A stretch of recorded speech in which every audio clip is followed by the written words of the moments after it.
noite a todos e bem-vindos a mais um episódio do vamos falar de um debrief.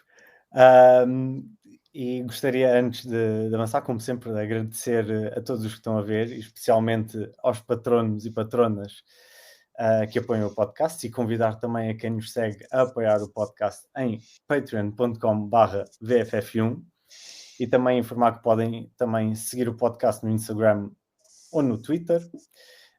E podem sempre juntar aos grupos do WhatsApp que o podcast tem. E gostaria também de relembrar que esta semana, como sempre, temos o podcast das quintas-feiras, às 21 horas de Portugal Continental, e também amanhã, na terça-feira, teremos o podcast do WRC. Como não se mexem em equipas vencedoras, tenho comigo novamente o David Antunes e o Pedro Filipe. Boa noite a ambos, muito obrigado por terem aceito o convite, por estarem aqui comigo. E vamos começar este episódio. Nós não temos muita coisa para falar, porque nesta semana não houve grande prémio, não há assim muitas notícias, mas vamos falar um bocadinho do que é que tem acontecido nesta temporada, e depois mais no final vamos fazer uma antevisão do Grande Prémio do Canadá. Nós já tivemos 9 grandes prémios, de um total de 24, ou seja, temos 3/8 do campeonato concluído, e eu sempre ouvi dizer que é nos 3/8 que se deve fazer uma avaliação do campeonato. Por isso, antes de avançar para o grande total do campeonato que já passou, gostaria de vos perguntar aos dois quem é que acham que foi o vencedor desta triple header que nós tivemos no Grande Prémio de Imola, no Grande Prémio de Mónaco e no Grande Prémio de Espanha. Os 3 primeiros do campeonato tiveram uma vitória cada. Lando Norris conseguiu ter a 16ª vitória da McLaren no Grande Prémio do Mónaco. Em Imola, após um arranque espetacular de Max Verstappen, conseguiu ganhar aos 2 McLarens, enquanto que no Grande Prémio passado, em Barcelona, Oscar Piastri liderou uma dobradinha, a primeira dobradinha em 25 anos da McLaren no Grande Prémio da Catalunha, à frente do Charles Leclerc, corrida essa onde Max Verstappen teve uma pequena paradinha. David, quem é que achas que foi o grande vencedor desta tripla? Eu acho que continua a ser o Oscar, porque teve a corrida em Imola teve circunstâncias muito específicas, que foi ele não pôde ir às boxes a quando o Virtual Safety Car, creio, ou se foi Safety Car, Virtual. Não pôde porque já não tinha pneus, acabou por só perder um lugar para o Norris.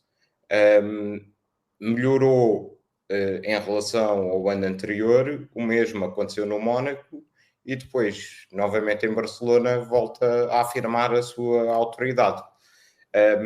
Por isso, eu acho que o Piastri foi o grande vencedor deste triple header, continua na liderança do campeonato, e deu uma demonstração em Barcelona, ele teve um nível altíssimo.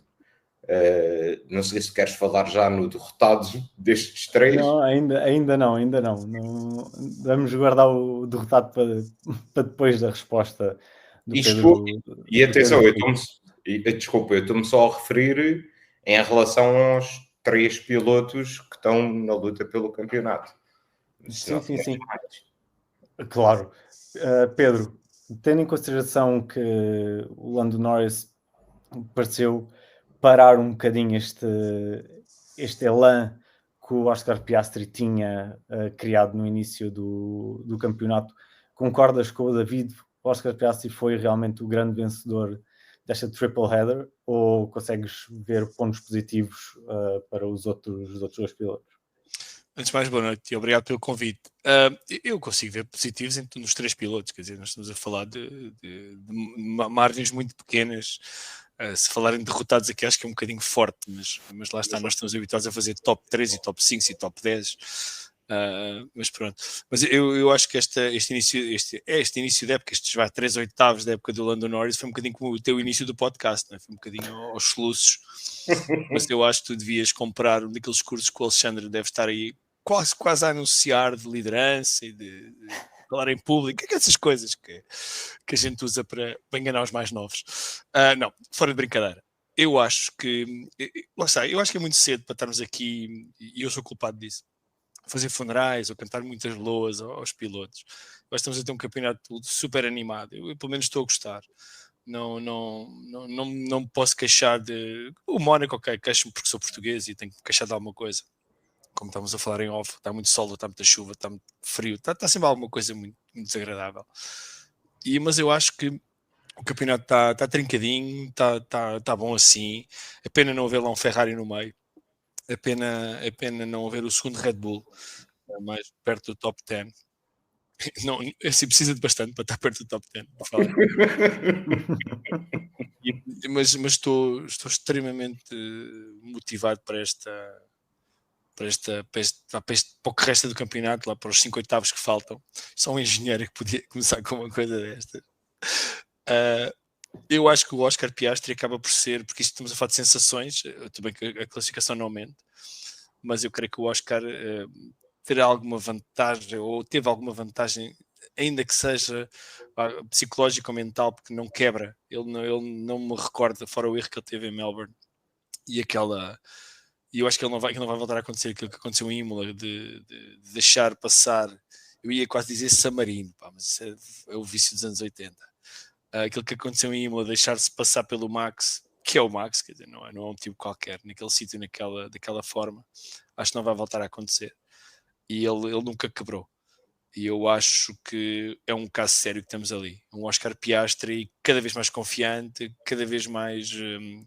não vou dizer líder dentro da McLaren, porque lá está, isto é marginal, as vantagens e desvantagens são marginais e a qualquer momento um furo, um toque num muro, sei lá, uma coisa qualquer no carro e voltamos a falar, será que é desta que o Lando volta ao primeiro lugar? Portanto, eu acho que nós devemos estar, sinceramente, acho que devíamos estar contentes por termos um trio lá na frente. O Max já perdeu um bocadinho com aquela paragem cerebral que teve.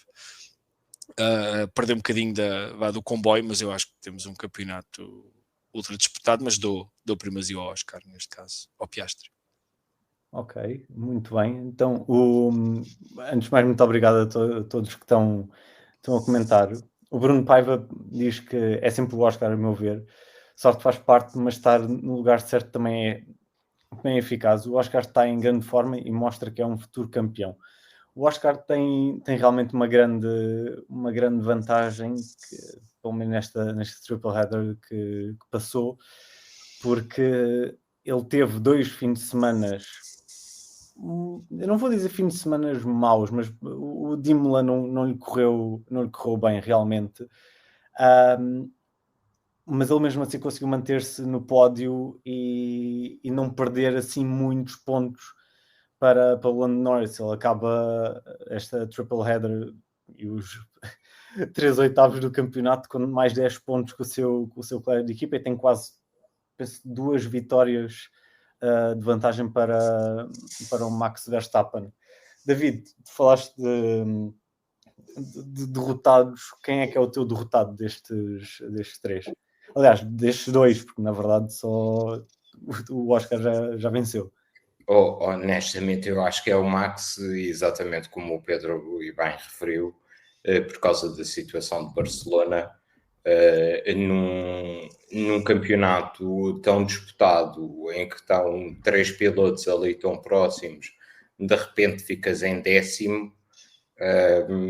Pronto, isto não é como em 88, que se atirava ao pior resultado de janela fora. E então é um bocadinho, acho que vai ser um bocadinho complicado para ele. Depois também, se pudermos falar um pouco na vertente do carro, também parece-me que a Red Bull estava com muitas esperanças em Barcelona e aquilo que vimos foi uns McLaren com um ritmo absolutamente demolidor. talvez, na minha opinião, o ritmo mais demolidor que eles apresentaram desde o início da época. Por isso, acho que efetivamente foi o Max e está ali um bocadinho em maus lençóis para as próximas corridas. Pedro, concordas? Sim, concordo obviamente com a análise do David, isso não podia estar mais de acordo. Agora, lá está, eu volto a dizer, falarem de derrotados, um 4 vezes campeão do mundo que está em terceiro lugar do campeonato, bom, ok. Sim, mas eu, por exemplo, eu percebo a ideia, percebo a pergunta e percebo que também temos que, no fundo, são os 3 que vão lutar pelo pódio no Campeonato do Mundo de Fórmula 1, isso já não temos qualquer dúvida. Creio que muito dificilmente haverá um quarto ou quinto piloto a imiscuir-se. Esse era o que nós, os fãs da Ferrari, os de sempre e os renascidos como eu, gostariam. Sim, porque eu sou um vira-casacas, não tenho problema nenhum em assumi-lo. Vai buscar o casaco.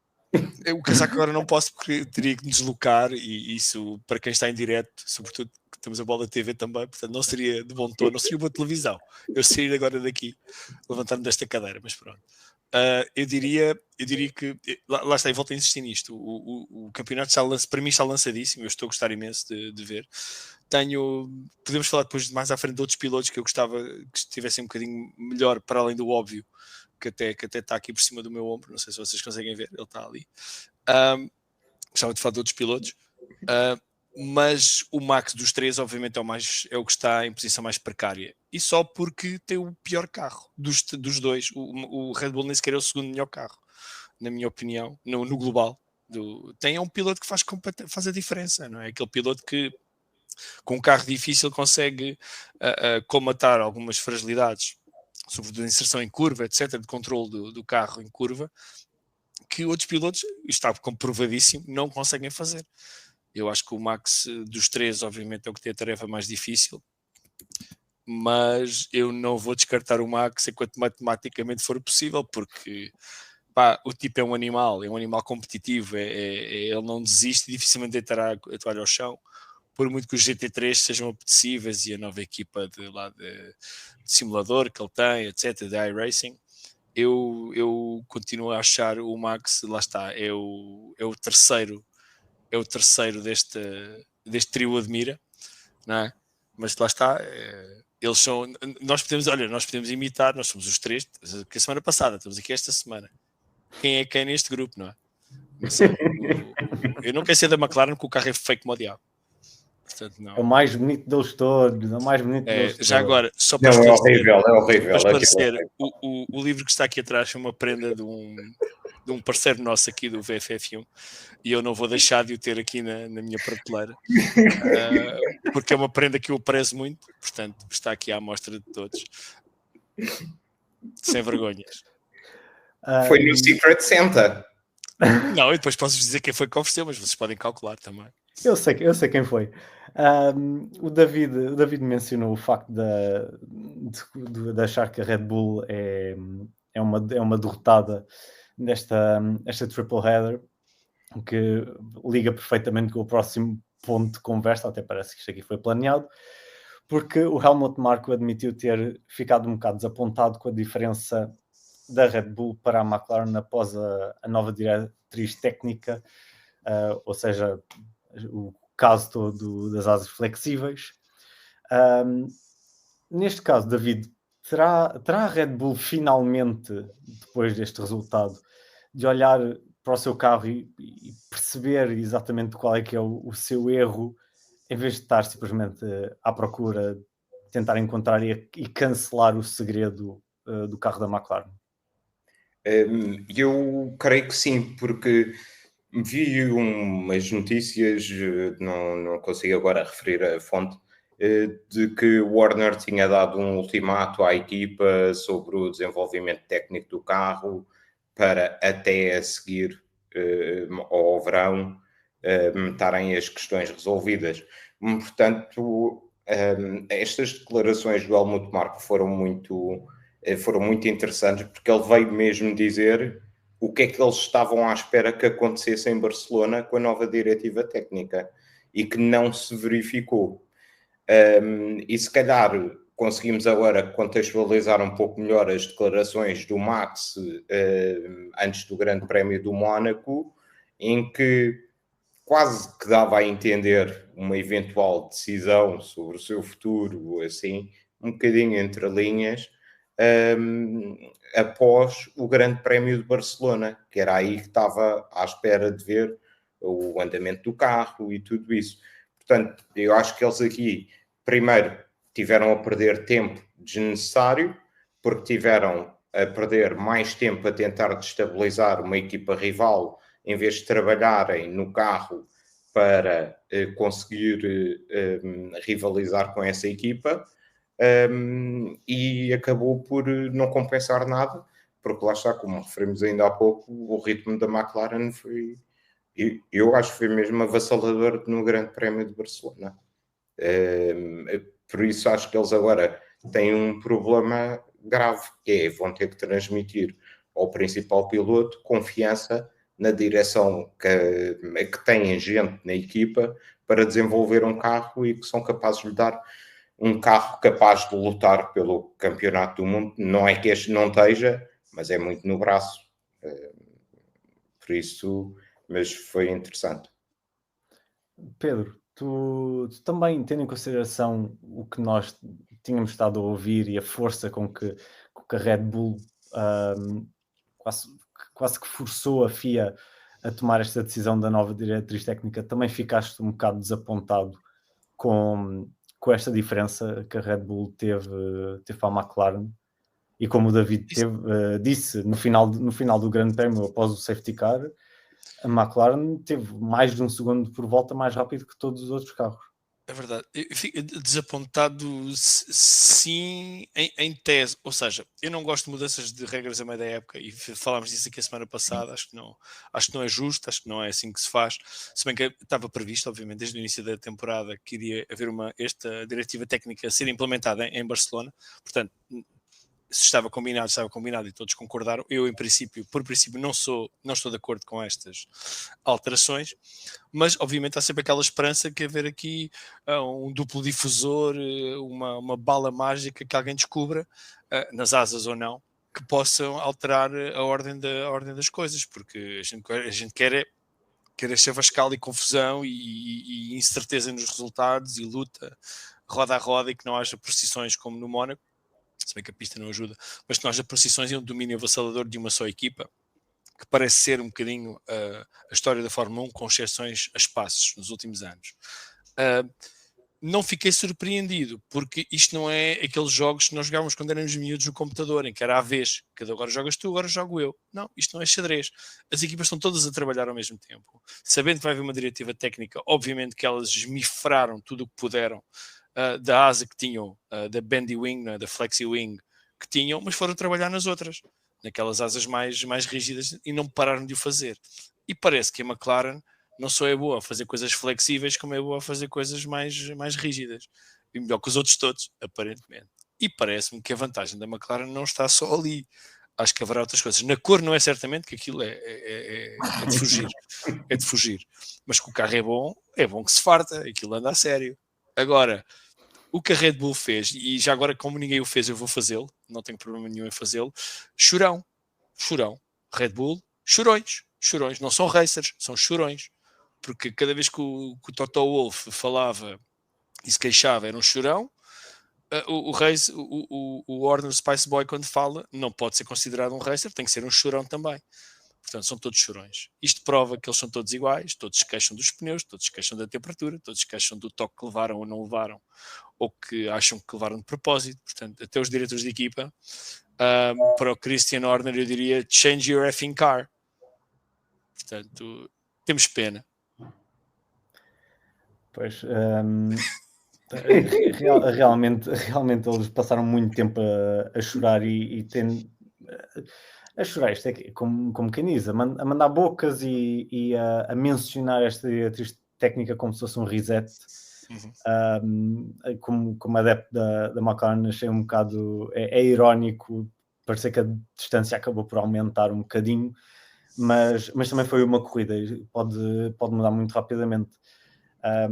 Pedro, tu tinhas dito na parte dos vencedores e derrotados que não achas a Red Bull nem o segundo melhor carro, acho que o que é claro é que a McLaren é o melhor, mas os três a seguir estão um bocadinho flexíveis em termos da ordem de performance.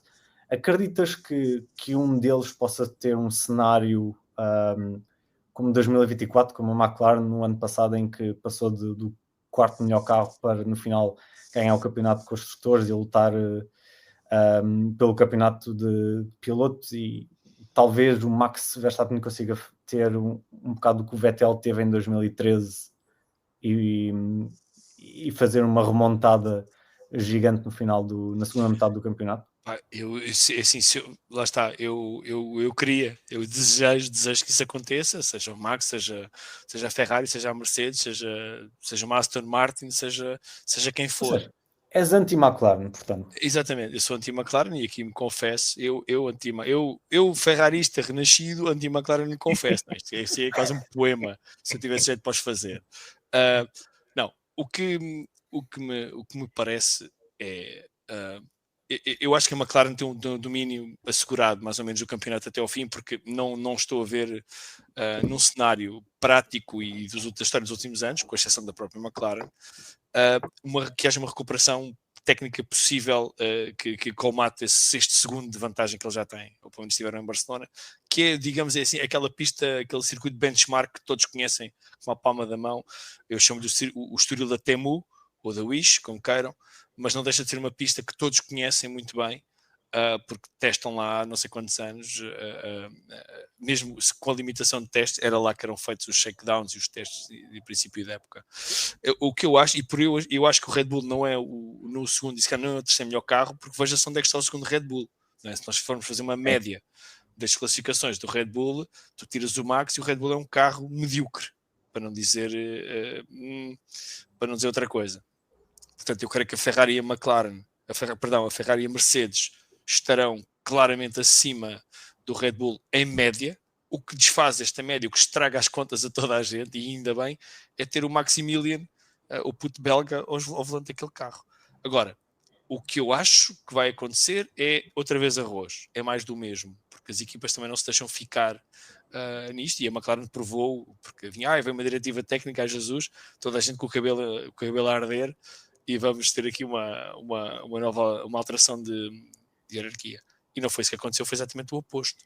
Agora, o que eu desejo é que eles tenham todos uma dor de barriga na McLaren, que se esqueçam de fazer pit stops, para que aquilo realmente, que aconteça qualquer coisa, que o campeonato fique disputado. Agora, obviamente que em termos sensatos, e de quem já viu isto há muito tempo, oxalá esteja enganado, mas eu acho que vamos ter um campeonato a 2, a 3 até ser matematicamente possível, eu nunca vou descartar o Max, mas a 2, e agora eu acho que temos todos que desejar é o primeiro toque em pista entre o Lando e o Oscar, para ver onde é que caem as lealdades dentro da equipa, onde é que caem as lealdades dos fãs, como o Guilherme, que se dividirão ao meio com certeza, e uma semana serão de outra, semana serão de outra. Por acaso eu gostava de ver isso.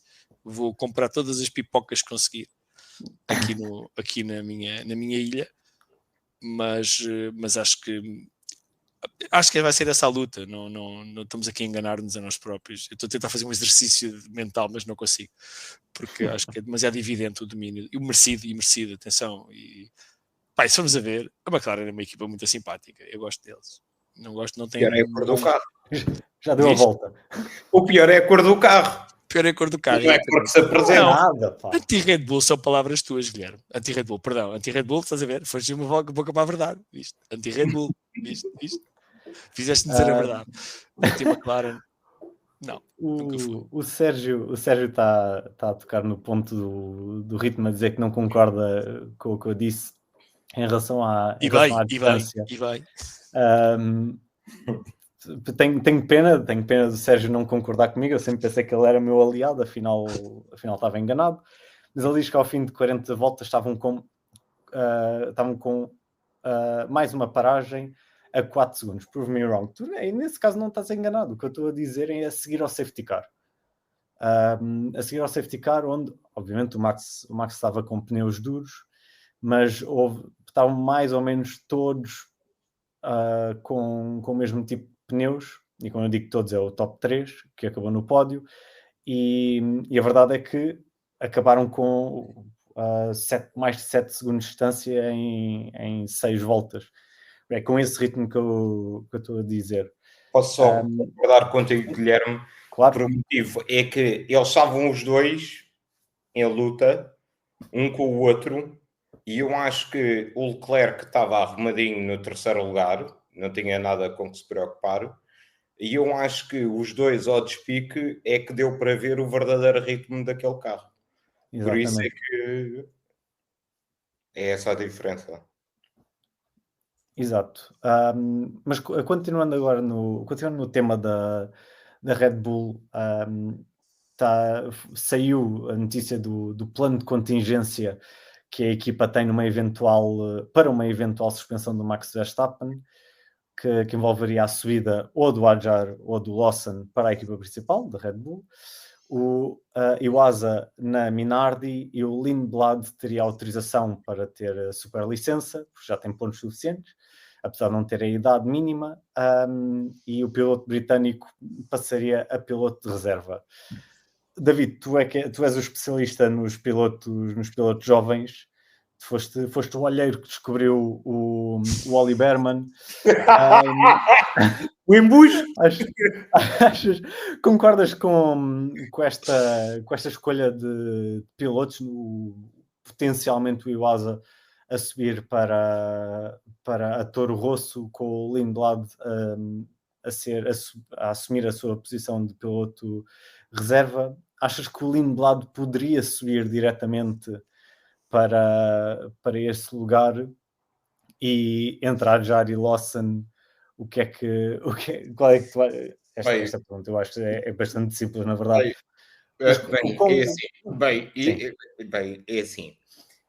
Eu não quero que, para não verem as Maximes aí todas malucas, eu não quero que o Max fique de fora uma corrida, porque é um excelente piloto e eu gosto mais de o ver em pista. Mas a verdade é que o cenário está um bocadinho periclitante, porque ele está a um ponto do race ban, portanto tem que estar quietinho no Canadá. Depois acho que a seguir vem a Áustria, se não estou em erro. É na Áustria. Recupera 2. A seguir a Áustria. A seguir à Áustria recupera 2. Exatamente. Portanto, 2 grandes prémios com uma primeira curva ali bem apertadinha, e que normalmente nunca dá molho, não é? Nem na primeira curva na Áustria, nem no Canadá. Por isso a coisa está periclitante, mas por outro lado eu tinha curiosidade de ver outro piloto sem ser o Max no Red Bull, porque para ver o que é que o carro vale. Eu sou da opinião que é o Max que extrai o que há e o que não há naquele carro, mas gostava de ver. Acho que o Adjar deve estar a fazer figas para não ser ele o escolhido para substituir o Max, e acho que eles já aprenderam qualquer coisa ao não mandarem um rookie mesmo, literalmente aos porcos no fim de semana, e estar a fazer ali de chofre,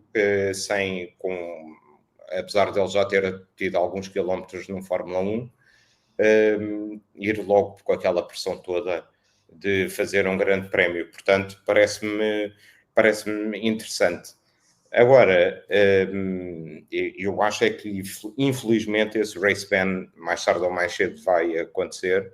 Não porque eu acho que o Max mereça sempre, porque acho que ele tem alguns pontos que lhe foram dados e que nunca lhe deveriam ter sido atribuídos, mas é uma situação muito complicada até quase ao final da época, porque acho que ele depois só recupera pontos lá para outubro. Pronto, é isso mesmo. Mas parece-me um bocadinho avisado da parte da Red Bull não estarem a empurrar o Lindblad logo para um lugar numa das duas equipas e porem-no como piloto de testes. Isso parece-me avisado da parte deles. Mas seria uma jogada muito à Red Bull se eles do nada espetassem o Lindblad na Red Bull. Mas é isso que eu acho, é que eles se calhar já aprenderam qualquer coisita. Tenho esperança disso. Em vez de andarem ali a torrar mais pilotos do que torradas num diner americano às 7 da manhã. Por isso, eu acho que pode ser que tenham aprendido alguma coisa, porque aquilo também, a partir de certa altura, eu acho que um piloto, se pensar, olha, vou para o programa da Mercedes ou vou para o Red Bull, começam a ver o número de pessoas que estiveram no programa Red Bull e que depois não tiveram sucesso porque foram literalmente atirados aos porcos, e se calhar começam a tomar outro tipo de decisões e isso pode impactar a qualidade do programa deles. Muito bem. Pedro, tu achas que é provável acontecer a Red Bull ter que utilizar este seu plano de contingência? Epá, eu não quero acreditar, sinceramente, nos dias que correm, que o 4 vezes campeão do mundo, o campeão do mundo em título, o tipo que mais excitação dá àquele paddock, paddock não, à corrida, com o carro ainda pior que os outros, que ganha aquela corrida de Imola que nós ainda não sabemos bem como, que faz aquela cena no Japão, que ainda estamos todos a relembrar isso, não é? Quer dizer que vai e que tem pontos mal dados, tem pontos na carta, na licença, muito mal dados, que não seriam justos. Eu defender o Max é uma coisa que a mim me faz impressão, como é que não há mais pessoas a defendê-lo, tem que ser eu, a Hamilton é de serviço e aqui coroada, não vamos falar de fundo, a ter que o fazer. O Max é um piloto, à exceção desta manobra, eu não tenho a memória do João Amaral, a quem manda um grande abraço, à exceção desta manobra em Barcelona, eu não considero o Max um piloto sujo. Não é sujo. O Max não é um piloto que não é. Eu vou usar uma expressão que é um bocadinho mais dura. Não é um piloto porquinho. Não é. É duro, é muito duro, mais duro do que aquilo que estávamos habituados. Há sempre alguém que aparece e põe a fasquia mais alta do que nós estamos habituados. Veja-se um Ayrton Senna, veja-se um Michael Schumacher, até um Montoya. Mas enquanto o Senna e grande pena minha, eu não quero ofender o Luís Tiago Martins, o Senna era um piloto mais sujinho, mais badalhoco nas manobras. O Schumacher então nem se fala, quer dizer, mas não deixavam de ser os génios e os campeões, multicampeões que foram. O Max para mim não é um piloto sujo, continua a não ser. Esta manobra perdeu completamente a cabeça, não terá sido planeado. Eu continuo, eu já agora quero corrigir aqui algumas pessoas que se insurgiram porque o Pedro, Filipe e o David pegaram-se. Não, ninguém se pegou. Não, nada. Não se pegaram. Estava lá, testemunha. Nada. É assim que as coisas começam. Não vamos futebolizar uma discussão que foi civilizada e apenas acalorada, por favor. Mas sim, foi um gesto irrefletido que a consequência que tem é estarmos aqui a discutir se a Red Bull vai usar mais um puto com 17 anos num carro de Fórmula 1. Eu acho que devemos todos manter a cabeça fria. Eu acho que o Max vai manter a cabeça fria. Ele não deixa de ser um rapaz extremamente frio quando precisa de o ser. Tem 4 títulos mundiais, não é coisa pouca. Já não é aquele puto de 2016 ou 2015 que fazia aquelas coisas e que punha toda a gente fora da pista. Em 2017 o Vettel se fartava de queixar. Eu acho que ele vai ter algum juízo, vai ter calma. Eu pelo menos assim o espero. Eu não quero ver um grande prémio nesta era em que não haja um Max Verstappen no grid, que não haja um Lewis Hamilton, que não haja um Fernando Alonso. Epá, desculpa lá, então eu quero o meu dinheiro de volta. Porém, eu acho que ele também está na mira do colégio de comissários. Eu acho que ele está na mira, não de todos, mas de alguns comissários.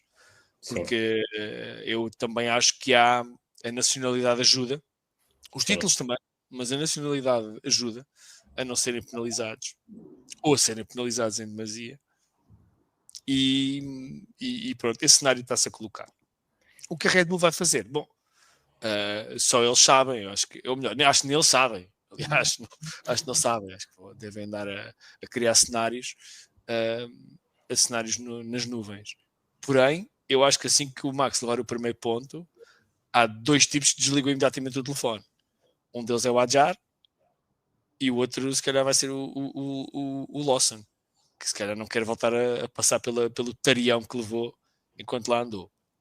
Porém, pode haver aqui aquilo que chamam os ingleses, os americanos chamam um silver lining, que é, espera aí, não está lá o Max, vamos lá ver o que é que eu valho naquele carro contra o Yuki. E aí sim, este raciocínio, se calhar para mim já faz mais sentido. Não é? O Adjar quer evitar, mas espera aí, se está lá o Yuki, I got him. Não é? Eu, se calhar o Yuki eu trato-lhe da saúde. Ou não, ou se calhar nem sequer pontuam. Eu acho que isso seria muito mais interessante do que estarmos a ver um Iwasa ou mesmo o Lindblad a serem promovidos à Fórmula 1, ou pelo menos à Red Bull, à equipa principal, assim do nada. Eu estaria mais interessado em ver um mano a mano, um Adjar Yuki, ou assim, uma coisa deste género. Era assim o que mais me apelava. Eu vou ser sincero, eu não me importava nada que fosse. Obviamente, eu não quero que isto aconteça, mas numa eventualidade em que o Verstappen tem uma penalização, penso que era o Sérgio que estava a dizer na curva 6 do Canadá, Max tira o pé e o Russell capota sozinho, 3 pontos na licença ao Max e 25 ao Alonso. Eu nesse cenário eu até gostaria que fosse o Lawson a subir para porque eu acho que assim podíamos fazer um episódio especial em que sou eu e o Alexandre a ver o Lawson contra o Tsunoda para ver quem é que é melhor. Fazer um watch alone. Não passavam a primeira curva. Olha, nem se qualificavam. Eu não posso aumentar o meu tier de patrono porque já estou no tier máximo, mas eu se calhar fazer um superchat só para ver isso. Eu acho que quinta-feira pode haver um superchat daí. O Luís Rodrigues diz que ainda vão buscar o Pérez. Isso aí realmente nós precisávamos que fossem todos os carros. Era a Red Bull ter vários carros da Red Bull, punham os pilotos todos deles e logo víamos quem é que era realmente o melhor. O Bruno Paiva está a dizer para eu deixar o Lawson. Eu vou ser sincero, eu só digo isto porque o Alexandre me teve a chatear a cabeça durante 3 meses. Mas falando já que mencionámos o nome dele, vamos falar no próximo tema, que é desilusões. E tivemos a falar dos pilotos da Red Bull, por isso a desilusão do Tsunoda. O Tsunoda mal entrou na Red Bull, começou a pontuar, não muito, mas foi obviamente mais que o Lawson fez. Mas teve nestes últimos 3 grandes prémios um desempenho assim meio pó desastroso. Pontuou uma vez, teve um 10º lugar, e depois foi 17º e 13º. David, como é que tu avalias este segundo carro da Red Bull? Acho que eles devem desejar que voltem as regras em que podiam competir só com um carro ou algo assim do género, porque realmente a situação não está fácil. Mas eu fico sempre um bocadinho com a sensação que aquele carro é para experiências. É mesmo a sensação com que eu fico, e depois não fico nada sossegado cada vez depois se qualificam em 20º, saem do pit lane e mudou o carro todo de sábado para domingo. É um Frankenstein. É completamente. E ainda por cima, ainda é mais interessante, mudou o carro todo de sábado para domingo, mas acho que eles ainda não violaram nenhum dos recolheres obrigatórios da equipa de mecânicos. Portanto, é assim, não tem segundo piloto, mas tem uma boa equipa de mecânicos, de certeza. Mas começa a ser um bocadinho estranho, porque eu honestamente não me lembro de uma situação idêntica na Fórmula 1, de um segundo piloto de uma determinada equipa estar. Eu sei que o Max é bom, mas também não exageremos, não é? Quero dizer, não me lembro de nenhuma. Honestamente, tenho dificuldade em recordar-me numa situação em que houvesse uma distância tão grande entre o primeiro e o segundo piloto. Mas não sei o que é que eles vão fazer mais. Já vieram pôr um bocadinho de pressão sobre o Yuki. Não sei quem é que eles têm lá mais para pôr lá na torradeira, mas a situação está a ficar um bocado complicada. E depois também ouvimos as declarações do Tsunoda, e também não conseguimos perceber o que é que se está ali a passar, porque ele também não só diz que o carro é difícil, não dá para compreender. É que estas últimas 3 corridas foram mesmo bastante fracas da parte do Tsunoda. Sim, depois, e há outro piloto que desiludiu nestas 3 corridas, foi o Colapinto. Qualificou-se 15º, 20º, 19º e na corrida foi 16º, 13º, 15º. E teoricamente ele só tem 5 corridas para ser avaliado o seu ritmo.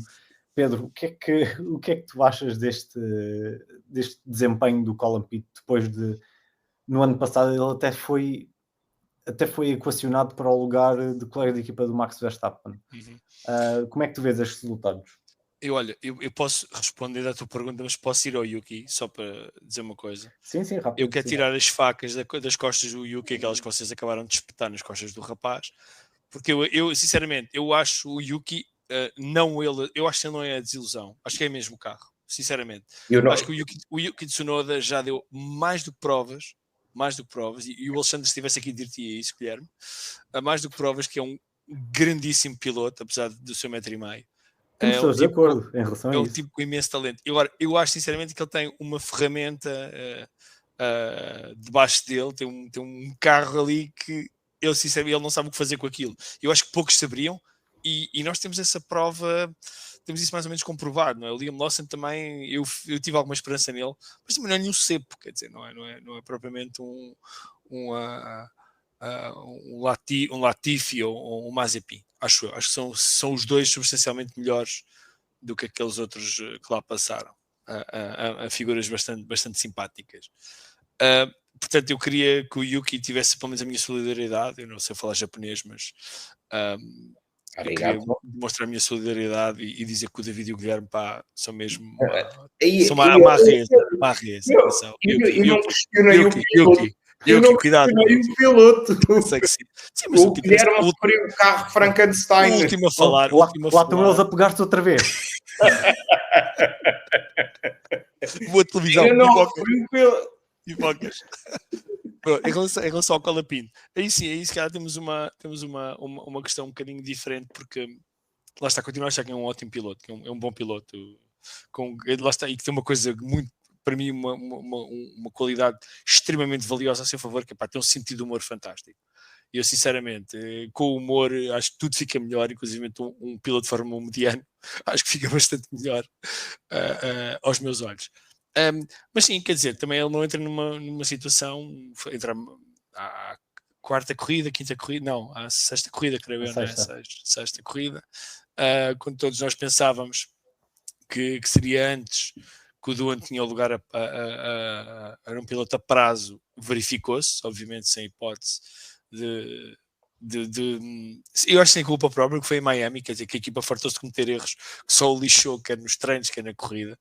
Portanto, não se compreende bem. Mas lá está, com o Flávio Briatore tudo é possível. Agora, Colapinto, tem que melhorar bem destas duas corridas que lhe restam. Estou pena do Briatore vir dizer, não, agora damos mais 5. Mais 5 só porque rapaz, coitado e tal. A fibra de carbono. Temos aqui fibra para partir, se calhar ele ainda temos peças antigas para partir. Ele se calhar ainda vai dar jeito. Não sei bem o que pensar do Colapinto neste carro, neste Dacia, mas espero que ele melhore rapidamente a performance, até porque é um rapaz que eu simpatizo. Acho que pode ter futuro na Fórmula 1, sinceramente. Andam lá outros que se calhar não são tão bons, digo eu, na minha opinião. Tem alguma imaturidade, é muito, se calhar, cabeça quente, por ser sul-americano. Mas, David, estavas a dizer a diferença entre primeiro e segundo piloto. Eu recordo-me assim de repente, e posso estar enganado, mas eu lembro nos anos 80, Senna, Johnny Dumfries, Senna, Nakajima e Piquet Nakajima. Portanto, equipas de topo. Mas, João Amaral, tínhamos que ir ao oráculo. Tínhamos que telefonar um amigo. Tínhamos que telefonar um amigo. Eu também, eu também só estava a pensar nos últimos anos. Sim, mas eu recordo-me de equipas de topo em que tivessem pilotos tão dispares, mas é assim. Hamilton, Kovalainen. Sim, mas mesmo assim, talvez essa. O Kovalainen ainda ganhou uma corrida. Eu diria. A massa explodiu. eu diria que obviamente que o Johnny Dumfries, que já nos deixou, e o Satoru Nakajima não estão ao nível do Yuki Tsunoda. Atenção, nem pensar nisso. Não. E atenção, mais uma vez, já agora posso falar do Colapinto? Fala à vontade. Epá, é que isto realmente quer dizer... aquele Alpine, na realidade, parece um táxi. Aquilo parece vai à bandeirada. E então, uns pagam... Quantas corridas queres? Queres 4? Então vá, paga aí 20 milhões. Porque realmente começa a ser um bocado difícil de perceber qual é que é a lógica por trás desta rotatividade. Porque outro dia foi noticiado que o Paul Aaron já estava a testar com o Alpine de 2000 e há 2 anos em Paul Ricard ou uma coisa assim de género. Primeiro, Paul Ricard não é um bom circuito para aferir a qualidade dos pilotos. Aliás, aquilo vale mais pelo o terreno vale para construírem casas, eram bem-vindas do que naquela porcaria daquele circuito. Mas eu acho um bocadinho, agora falando um bocadinho mais a sério, o Colapinto, na altura eu referi na quinta-feira, mal foi anunciado, foram logo anunciadas as 5 corridas que ele teria para provar. E eu fiz um bocado a comparação com aquilo que lhe aconteceu no final da época passada na Williams, quando começaram a surgir os rumores dele ir para a Red Bull, que ele nunca mais fez nenhum resultado de jeito. Ou seja, eu acho que começar nunca é muito positivo, um piloto começar logo sentindo este nível de pressão. Esperava melhor da parte dele? Esperava. Não esperava que houvesse uma subida de forma daquele segundo carro muito maior do que aquele que o Doohan fazia, porque o Doohan teve pelo menos um ano fora das pistas. E eu acho que isso tem um impacto sempre na forma como os pilotos conduzem. E nós vemos o caso do Alonso, quando ele voltou à Fórmula 1, demorou ali cerca de 2 a 3 meses a conseguir entrar no ritmo novamente. E eu, por isso, eu esperava honestamente melhor do Colapinto, mas acho que também está numa situação muito ingrata, porque depois houve um desmentido em relação a essa questão das 5 corridas. Mas ninguém comprou aquilo, porque aquilo parecia que o Briatore estava a fazer figas atrás das costas a dizer aquilo. Porque foi mesmo muito pouco convincente. E depois também as notícias, ver mais um piloto a testar um carro, que foi aquilo que o Colapinto teve a fazer quando o como do Doohan teve o Jack Doohan, estava como segundo piloto, por isso não tranquiliza muito. Vamos ver o que é que vai acontecer, mas eu espero honestamente e que ele consiga ter boas corridas e que lhe seja dada a oportunidade, porque eu acho que ele é um futuro, ele tem é capaz de estar ao nível de um Berman que está a fazer uma boa época, e eu nem acredito disso. O Luís Rodrigues estava a perguntar se o Colapinto faz 2026. Eu acho que todos nós concordamos que ele tem talento suficiente para fazer o 2026, mas vai depender muito do que é que ele vai conseguir atingir nos próximos grandes prémios. O João Salviano, relativamente à discussão de colegas de equipa de topo com uma grande diferença, menciona o Alonso e o Raikkonen em 2014. Eu ia falar mais um tema antes de irmos para a antevisão do Canadá. Eu não sei se vamos ter muito tempo. Eu queria vos perguntar qual é que era o piloto dos 3 oitavos do ano, que é um prémio reconhecido mundialmente. Eu selecionei o Oscar Piastri por ter assumido a liderança tanto do campeonato como um bocado da McLaren. O Max Verstappen por estar a fazer milagres de tentar lutar contra a McLaren. O Russell pela sua consistência no Mercedes que é inconsistente, Charles Leclerc está um bocado a evitar um desastre na Ferrari, ou o Adjar que está a ser o melhor rookie, na minha opinião, e está a surpreender e muito na sua estreia da Fórmula 1. Assim, rapidamente, um nome, Pedro.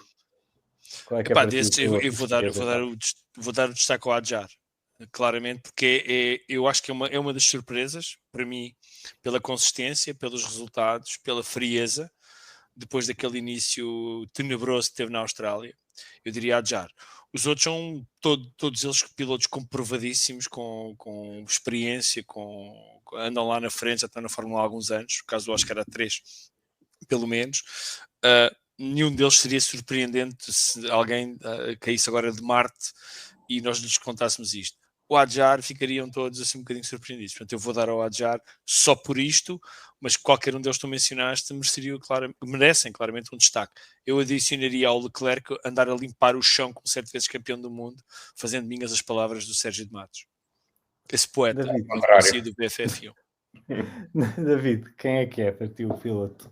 Eu não quero repetir aqui opções, por isso eu vou dizer o Charles Leclerc. Porque ele tem estado de uma forma estrondosa, tem estado mesmo absolutamente espetacular. A forma como ele se impôs perante o Max em Barcelona para conseguir assegurar o pódio é de um piloto que já merecia ter um carro capaz de lutar consistentemente pelos lugares da frente para lutar mesmo pelo campeonato do mundo. Sim, podem referir 2022, mas em 2022 ele não tinha propriamente... Teve carro durante as primeiras 3 ou 4 corridas e depois, já para não falar que depois do verão na Bélgica, o Red Bull voava literalmente e não deu qualquer tipo de hipóteses. Por isso, eu vou destacar o Charles Leclerc também para não querendo cair na previsibilidade dos 3 primeiros do campeonato. E tu, Guilherme? Muito bem. Eu, como não sou faccioso, vou dizer que é o Oscar Piastri. Muito bem. Agora, o último tópico é a antevisão do Grande Prémio do Canadá. Vamos ter este fim de semana. O Grande Prémio do Canadá, que é uma pista que normalmente proporciona boas corridas. A meteorologia nunca é completamente consistente. Há sempre a hipótese de haver uma chuvinha. É uma pista onde os travões sofrem muito, com curvas lentas, muitas zonas de tração. Pedro, quem é que tu achas que poderá estar mais forte? Quem é que é o favorito para o pódio e para a vitória deste Grande Prémio? Eu acho que para o pódio vamos ter mais do mesmo, com a interrogação de onde é que vai estar o Max, que tipo de milagre é que o Max vai conseguir fazer. Porque não se esqueçam que este é o circuito com o melhor nome de sempre. O circuito de Gilles Villeneuve, portanto, para quem não sabe, o meu piloto favorito de todos os tempos, durou pouco, é verdade, eu tinha 8 anos quando ele faleceu, mas é uma figura que eu não consigo deixar passar. Portanto, é o melhor nome de sempre para qualquer circuito de Fórmula 1 e eu luto com qualquer um que diga ao contrário, portanto, ponham-se a pau. Canadá é um dos meus circuitos favoritos, gosto muito do circuito. Eu acho que vamos ter outra vez a McLaren invariavelmente não digo dominar, mas lá na frente, primeiro, segundo, terceiro, por ali, pode haver um brilharete qualquer de um Leclerc, de um Verstappen e quizá até de um Russell. Depois para trás vai ser difícil, mas ali à frente eu acho que vamos ter mais do mesmo. Não há nada que nos faça pensar diferente. Se houver chuva, obviamente aí é lançar os dados e ver onde é que eles vão cair. Mas eu vou continuar a apostar nestes cavalos. Bold Predictions agora ou Bold Predictions é no fim? Podes dar agora. Bold Prediction, vai haver eu diria um Minardi no top 4.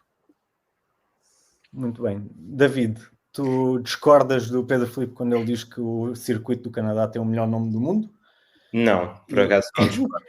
E acho que o Filipe teria beneficiado da convivência com o pai um pouco mais prolongada, em vez de andar a dizer barbaridades cada vez que põe o microfone à frente. Verdade. E quem é que achas que pode ganhar? Qual é que é a tua bold prediction? Só muito rapidamente, eu creio que vamos ver, como o Pedro Filipe disse, mais do mesmo, ou seja, a luta vai andar ali muito entre a McLaren e o Red Bull do Max Verstappen. Não saber, eu não vi as previsões do tempo, mas se estiver assim um bocadinho mais fresquinho, se calhar a Mercedes pode fazer ali uma gracinha, quando as temperaturas estão mais baixas, aguentam melhor os pneus. A minha bold prediction é o Hamilton. Ele nem acredita na prediction. O Hamilton vai ficar à frente do Charles na qualificação e na corrida. Lá. Isto é tão feio que ele nem sequer acredita. É só mesmo para Não. Epá, tem que ser bold, eu não me lembrei de mais nenhuma. Tenho que arranjar uma para quinta-feira. Está boa. Está muito boa. O prediction do Luís Rodrigues. Berman ganha. Eu acho que ele tem que pôr mais. Não pode dizer isso. O Bruno, a bold prediction do Bruno é o Berman fica nos 10 primeiros e o Leclerc em segundo. O STM diz Audi anuncia o Bortoleto para piloto de teste. Choque. Bortolento, diz ele. A minha bold prediction é que se tiver frio, o Russell faz a pole position. Acho que é essa a minha bold prediction, porque realmente aquele carro funciona e bem quando a temperatura está bastante mais fresca ou mais baixa, peço desculpa. Mas se tiverem condições, vamos considerar condições normais, provavelmente vai ser consigo ver o Oscar Piastri e o Lando Norris novamente a fazer o que fizeram em Barcelona. Acho que talvez o Max possa ter um bocadinho mais de cuidado, tendo em conta o circuito. Eu acho que é Desculpa, continua. Não, força. Eu ia te dizer, eu acho que nesse cenário aquilo que vai acontecer é que vai do Russell a fazer a pole, o Max vai largar ao lado do Russell e vai a caminho da suspensão, de certeza. E acabou. Aí o Russell até faz de propósito. Exato. Mas que o Max leva um joystick para dentro do carro e começa a mostrar assim um laserzinho no capacete. Não, eu acho que o Helmut Marko vai mudar o motor para ele largar de 20º se isso acontecer. Honestamente. Olha, talvez até não fosse mal pensado, porque é uma pista em que vamos assumir na última chicane, se há uma daquelas situações, roda com roda, em que corta a última chicane, isso aí, se for mal gerido, poderá levar a um ponto e à tal suspensão. O SDM diz que Max faz impeding ao Piastri na quali, é suspenso e Russell faz a pole. Pronto, o SDM está aqui a fazer uma aposta combinada. Na verdade, ele está a ir a um nível superior ao nosso. Mas muito bem, concluímos todos os tópicos que tínhamos para discutir. E vocês os dois não andaram à bulha, o que é sempre bom. Por isso eu pensava que era lamentável não termos andado à bulha. Não, isto é um podcast de amor, paz e amor. O wrestling é no outro dia, não é? Exatamente. Mas muito obrigado aos dois por esta hora, por esta bela conversa, esta bela discussão. Muito obrigado a todos os que tiveram que tiveram a participar. No próximo fim de semana temos o Grande Prémio do Canadá e também é o início são 4 grandes prémios em muitos poucos fins de semana, com muitos poucos fins de semana de intervalo. Grandes prémios do Canadá, da Áustria, de Silverstone e de Spa, que são sempre grandes prémios com muito interesse e que criam normalmente boas corridas. Muito obrigado a todos e vemo-nos para a semana.